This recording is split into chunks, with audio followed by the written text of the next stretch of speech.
The U.S.-Israel conflict with Iran is escalating, with Tehran threatening to keep the Strait of Hormuz closed and global oil prices surging.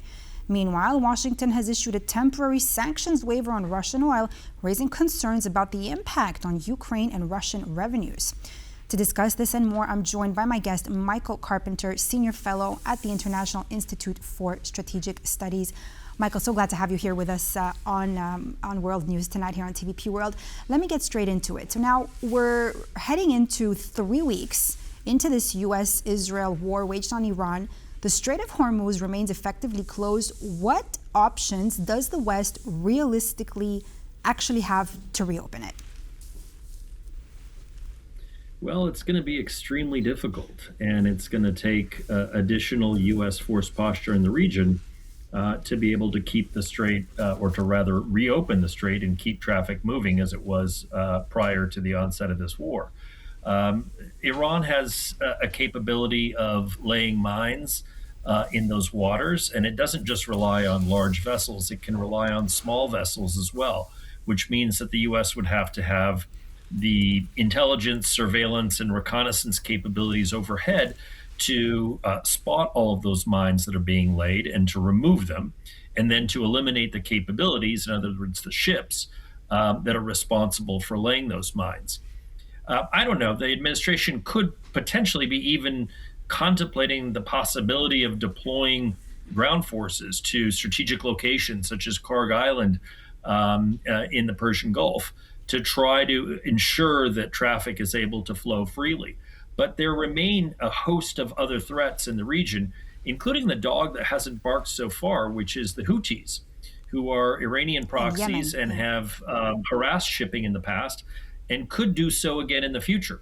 So again, it looks like the administration walked into this war without having fully thought through the second and third order consequences of their actions, and without a real plan for dealing with some of those consequences that we're seeing today. Michael, that's exactly my next question that I do want to ask you. So do you think now that the Trump administration really underestimated Iran's, I won't say power, but one of the things of willingness to actually close the Strait of Hormuz, to be able to carry out all these attacks on the Gulf regions?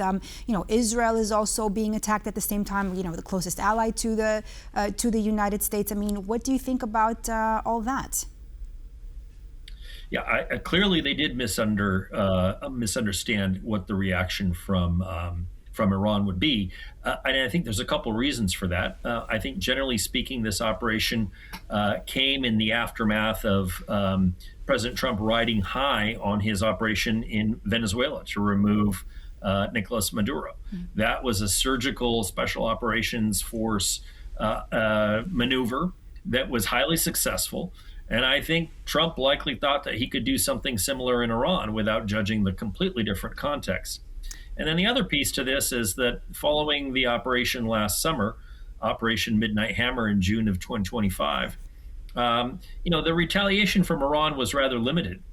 In fact, it was sort of pro forma retaliation in which the two sides essentially agreed to de-escalate after 12 days of war. Perhaps President Trump thought that the reaction would be similar this time, although surely, Iran experts could have told him that having suffered a second strike in less than a year, Iran would this time seek to exact more revenge, particularly after the killing of its supreme leader, Ayatollah Ali Khamenei. And so now you're seeing that retribution playing out, and it's rather far-reaching, certainly more far-reaching than the administration, at least initially, judged. And now we're seeing the administration scrambling to deal with those consequences.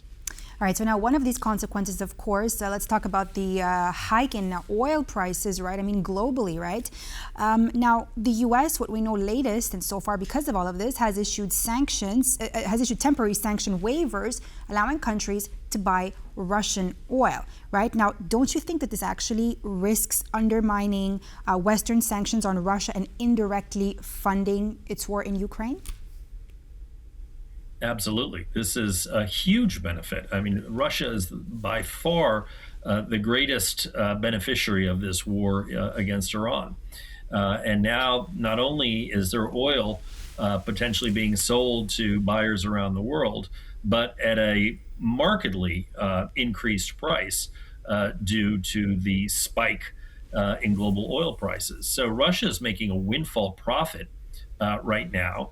And the U.S., of course, imposed those sanctions when there was plenty of slack in global oil markets, and now jeopardizes all of the gains that those sanctions could have achieved in the span of only a few days as Russia really cashes in on this new opportunity. So this is really unhelpful in the Ukraine context. It's more than unhelpful. It's very hurtful for Ukraine and gives Russia the revenues needed to continue to prosecute the war against Ukraine.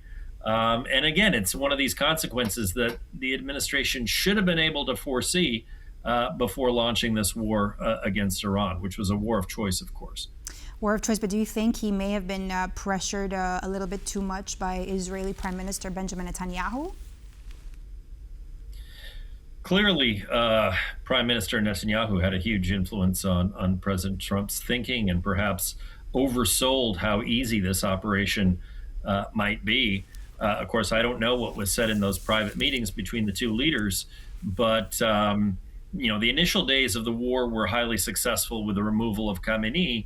But then as the war dragged on and with the various different rationales being given for launching this operation, from regime change to undermining Iran's military capabilities, its missiles and drones, to retribution, to eliminating the nuclear program, we never quite knew what the strategic goal was. And I think for Netanyahu, it is regime change. But President Trump may have been sold on something else. And we won't know because he hasn't really articulated to the American people a clear and well-stated rationale for launching this invasion, or rather this attack. Michael, I want to ask you really briefly, do you think that, how soon, I know it's a difficult question to possibly answer, how soon do you think we can see an end to the war here in Iran? And also, if you can just comment about what you think, the fact that, I assume to Ukraine's advantage, the fact that Zelensky sent a team of military experts to the Middle East, right? Hoping that they would get, U.S. weapons in return. Yeah, in the early days of this war, it would have been foreseeable that the president could simply declare mission accomplished and walk away at any time. Now that there's been more widespread escalation against our partners in the Gulf, and now that there have been U.S. casualties as well, I think it's harder for the president to walk away, which is precisely the sort of escalatory risk that leaders often find themselves faced with when they enter into these conflicts without a clear strategic goal and without a clear sense of when they're going to walk away. So we're in that escalatory spiral right now, and so it's very hard to predict whether the president will try to extricate himself from this conflict in the coming days, or whether he's going to continue to try to degrade Iran's military capabilities for perhaps another couple of weeks. You're right. When it comes to President Zelensky in Ukraine, they've benefited from being able to provide their drone and counter-drone expertise to a number of Gulf partners. I don't think that fully compensates for the additional revenue that Russia is going to be able to deploy as a result of the lifting of those oil sanctions, however. All right, Michael, and just very briefly, I just want to switch gear here for a moment and talk about the latest topic that's been that's ignited quite a debate here in Poland.